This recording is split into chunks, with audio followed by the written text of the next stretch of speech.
ಈಗ ಮಾನ್ಯ ಅಧ್ಯಕ್ಷರೇ, ಗ್ಯಾಸ್ ಬಗ್ಗೆ ಮಾತಾಡ್ತಾ ಇದ್ದಾರೆ.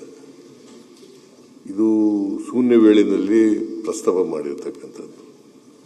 ಎಲ್ಲರೂ ನಿಂತ್ಕೋಬೇಕಾದಂತ ಅಗತ್ಯ ಇಲ್ಲ.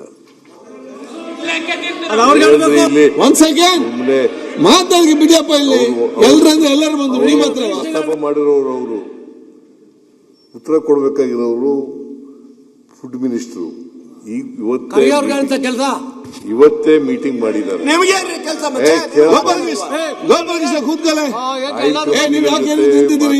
ಇವತ್ತು ಚರ್ಚೆ ಮಾಡಿದ್ದಾರೆ. ಅಲ್ಲಿ ಏನು ಆಯಿಲ್ ಕಂಪನಿಗಳವರು ಏನು ಹೇಳಿದ್ದಾರೆ ಅಂತಕ್ಕಂಥದನ್ನ ಪ್ರಸ್ತಾಪ ಮಾಡ್ತಾರೆ. ಅವರು ಅದನ್ನ ಕೇಳಕ್ಕೆ ನಿಮ್ಗೆ ಹೌದು. ಮತ್ತೆ ಹೌದು, ಇವತ್ತು ಒಂದ್ ಸೆಕೆಂಡ್, ಈ ಗ್ಯಾಸ್ ಸಿಲಿಂಡರ್ಗಳನ್ನ ಕೊಡ್ತಕ್ಕಂಥವ್ರು ಯಾರ್ರೀ? ಕೇಂದ್ರ ಸರ್ಕಾರ ಅಲ್ವಾ? ಒಂದ್ ಸೆಕೆಂಡ್, ಹೇಳಿದ್ದಾರೆ ಕೇಂದ್ರ ಸರ್ಕಾರ. ಮೆಟ್ರೋ ಒಂದ್ ಸೆಕೆಂಡ್, ಯಾಕೆ ಸುಮ್ನೆ ಎಲ್ಲಕ್ಕೂ ಎಲ್ಲರೂ ನಿಂತ್ಕೊಳ್ಳೋದು ಯಾಕೆ ಕೂತ್ಕೊಂಡು ಮಾತಾಡ್ತಿರಲ್ಲ? ಹೇಳಕ್ಕೆ ಅವಕಾಶ ಕೊಡಿ. ರಂಗನಾಥ್ ಸಿರೋ ನೋಡಿ, ಸಿಲಿಂಡರ್ ಬೆಲೆ ರಾಮನಾಥ್ ಕೂತ್ಕೊಂಡು ಮಾತಾಡಿದ್ದೇನು? ಕೇಂದ್ರ ಸರ್ಕಾರದಿಂದ ಕನ್ಸರ್ನ್ ಮಿನಿಸ್ಟರ್ ಎಂತ ಸಿಂಗ್ ಅವರು, ಹರ್ದೀಪ್ ಸಿಂಗ್ ಪುರಿ ಅವರು ಹೇಳಿರ್ತಕ್ಕಂಥದನ್ನ ಪ್ರಸ್ತಾಪ ಮಾಡಿದ್ರು.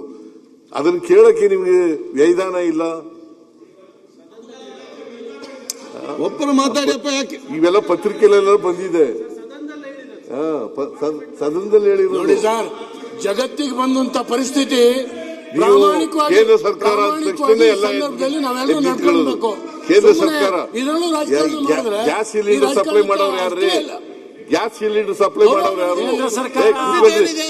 ಗ್ಯಾಸ್ ಸಿಲಿಂಡರ್ ಸಪ್ಲೈ ಮಾಡೋರು ಯಾರು? ಗ್ಯಾಸ್ ಸಿಲಿಂಡರ್ ಸಪ್ಲೈ ಮಾಡೋರು ಯಾರಪ್ಪ? ಗ್ಯಾಸ್ ಸಿಲಿಂಡರ್ ಸಪ್ಲೈ ಮಾಡೋರು ಯಾರ್ರಿ? ಕೇಂದ್ರ ಸರ್ಕಾರ ಅಂದ ತಕ್ಷಣ ನಿಂತ್ಕೊಬಿಡೋದು. ಕೇಂದ್ರ ಸರ್ಕಾರ ಕೂತ್ಕೊಂಡು ಮಾತಾಡಬೇಡಿ, ಮತ್ತೆ ಯಾರೊಬ್ರು ಹೇಳ್ತಾರೆ. ಈಗ ಈ ದೇಶದಲ್ಲಿ ಉತ್ಪತ್ತಿ ಆಗಲ್ಲ.